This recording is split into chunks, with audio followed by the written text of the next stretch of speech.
Assalamualaikum semua. Apa khabar hari ini?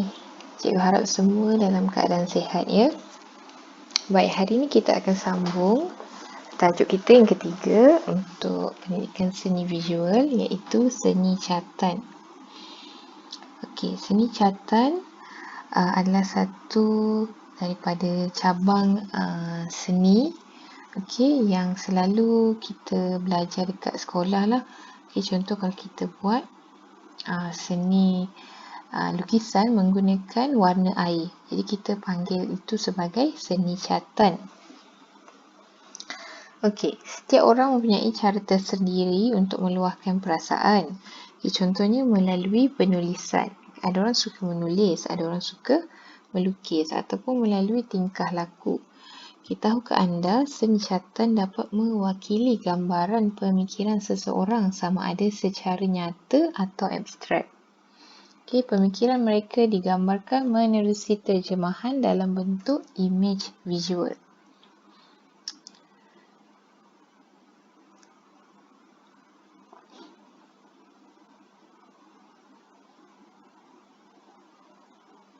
Kita tengok sekarang definisi catatan. Catatan ialah proses menggambar dengan menggunakan media basah yang disapu ke atas pelbagai permukaan dua dimensi. Iaitu 2D. Seperti kanvas, kertas atau kayu. Kalau murid ni tak tahu kanvas tu apa, kanvas ialah sejenis kain seperti kain kasut yang kasar tu, itu kita panggil kanvas. Kanvas ni sesuai untuk membuat catatan kerana permukaannya yang dapat menyerap media basah.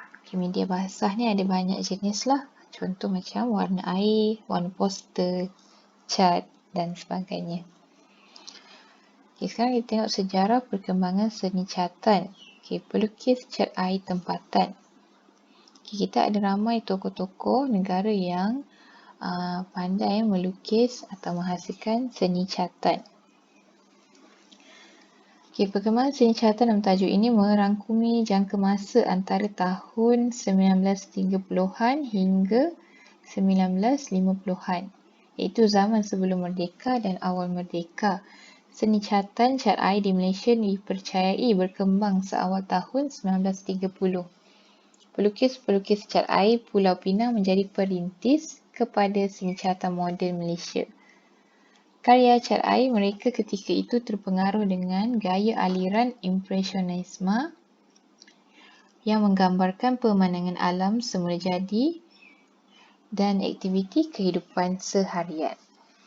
Contoh pelukis cat air tempatan terawal ialah Yong Mun Seng, Abdullah Arif, Kuo Jung Ping, Kausia dan Ibrahim Abu atau A.B. Ibrahim.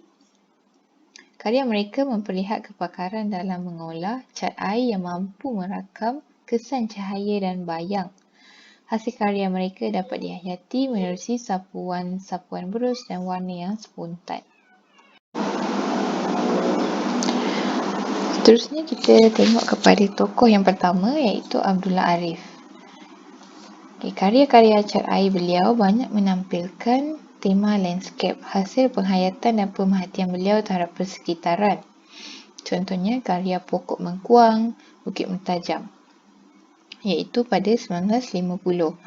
Tema karya beliau yang menyentuh kekayaan hasil bumi Malaysia seperti karya Bumi Bahagia, Lombong, Bijih Timah, Melaya pada tahun 1960. Tokoh yang kedua ialah Yong Mun Seng, gemar menampilkan tema alam dan manusia dalam karya cat air beliau, menggunakan sapuan berus kaligrafi Cina yang halus, terpengaruh dengan gaya aliran impresionisme Eropah, khususnya Paul Gauguin yang merujuk kepada olahan subjek figura beliau.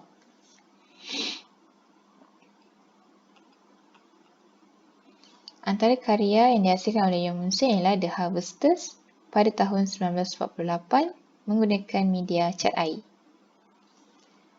Tokoh ketiga ialah Ibrahim Abu atau A.B. Ibrahim.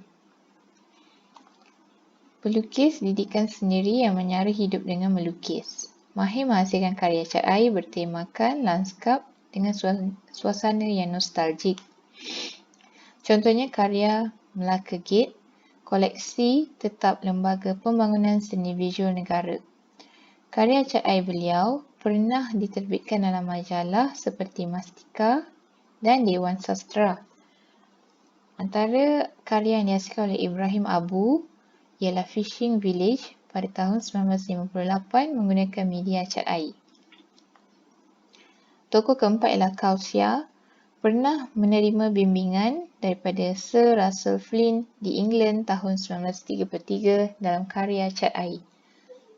Menggemari tema bunga seperti orkid dan kenna dalam karyanya kerana minat dengan dan juga menjadi ahli Persatuan Orkid Amerika.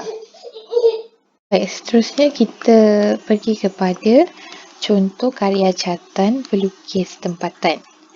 Kemunculan pelukis tanah air telah merancakkan lagi perkembangan seni catan di negara ini. Mereka tidak mengehadkan penggunaan cat air semata-mata, sebaliknya menggunakan bahan lain seperti cat minyak, fresko, cat tempera, cat akrilik dan media campuran.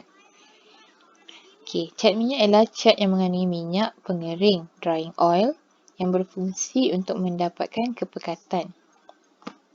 Cat akrilik pula ialah sejenis cat sintetik yang berasaskan air.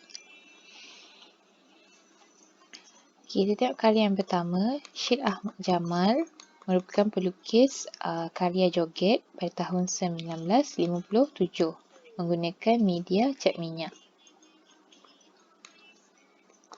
Karya kedua hasil daripada Zakaria Noor bertajuk Membina Perahu pada tahun 1956 menggunakan media cat air. Seterusnya, pelukis Teh Hui Kiat bertajuk Pengayuh Beca Saigon pada tahun 1959 menggunakan media campuran. Seterusnya, lukisan daripada pelukis Chua Tian Teng bertajuk Pergi ke Pasar pada tahun 1959 dan menggunakan media batik. Okey.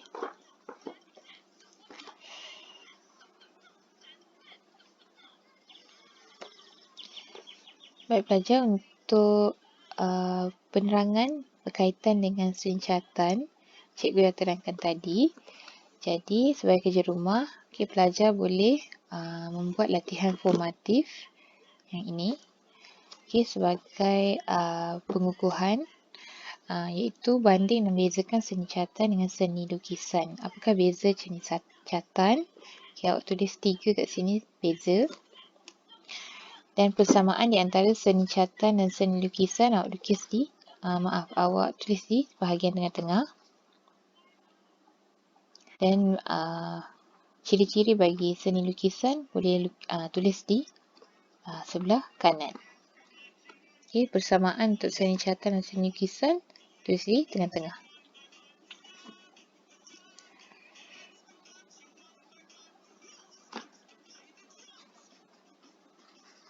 Seterusnya kita tengok teknik-teknik cat air. Terdapat 4 jenis teknik yang boleh diaplikasikan untuk melukis catan. Iaitu ada 4 teknik. Teknik basah atas basah, teknik basah atas kering, teknik kering atas kering dan teknik kering atas basah.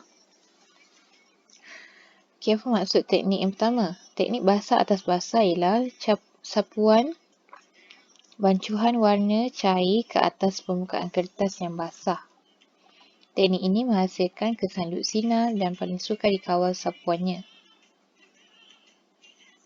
Bagi teknik yang pertama ni, kita basahkan dulu permukaan kertas yang kita nak sapukan warna. Kita basahkan dengan air dalam kuantiti yang agak banyak lah. Kemudian kita akan sapukan bancuhan warna cair ke atas permukaan kertas yang basah. Warna cair ni mesti mengandungi air yang banyak, warna yang sedikit. Teknik kedua, teknik basah atas kering. Sapuan bancuhan warna cair ke atas permukaan kertas yang kering. Okey, warna air tu mengandungi warna dan air lah. Warna sedikit tetapi banyak kandungan air. Okey, disapu di atas kertas yang kering. Okay. Teknik ini akan menghasilkan kesan legap. Kita akan nampak kertas kita tu warna dia agak pekat lah, kesan legap. Okay, teknik ketiga, teknik kering atas kering. Sapuan warna pekat ke atas permukaan kertas yang kering. Teknik ini akan memberikan kesan legap. Okay, kita sapukan warna yang tidak dicampurkan dengan air dan disapu terus ke atas kertas yang kering. Okay, juga menghasilkan kesan yang legap. Teknik kering atas basah. Sapuan warna pekat ke atas permukaan kertas yang telah dibasahkan. Okey, warna ni kita tak payah basahkan. Yang kita basahkan hanyalah kertas. Okey, teknik ini sukar dikawal. Kita kena pastikan kertas kita sentiasa basah untuk mendapatkan kesan untuk teknik kering atas basah. Kalau kertas kita dah kering, mungkin sebab ada kipas dan sebagainya, so kita akan dapat kesan yang berbeza dengan apa yang kita nak lah. Okey, teknik ini juga sukar dikawal.